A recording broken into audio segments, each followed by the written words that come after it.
encouraging, do this again. And then maybe I'll give you food. Then it's going to be, I click, the dog flies to me, throws me the sit. I don't pay him.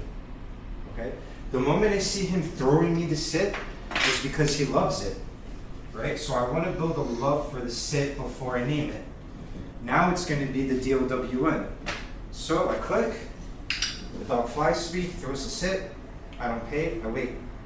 And now the dog could do one or two things. He could get frustrated and bark and try to pull on your pants, or eventually they just go to the floor. And the down is when both elbows touch the floor. When I see both elbows touch the floor, you have to be careful with the timing, right? I want to reward while both elbows are on the floor.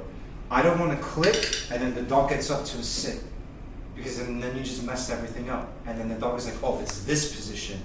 So when I see that the dog, both elbows, I slowly, and I make sure I reward while he's on the floor. Then I'm going to do that repeatedly. I click, he flies to me, he throws the sit, he goes, I reward to the floor. I have to be quick with that, right? Because I don't want him to get back up.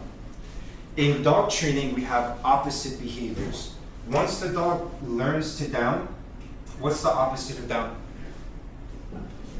Yes, a stand, right? So in dog training, you have linkage in behaviors.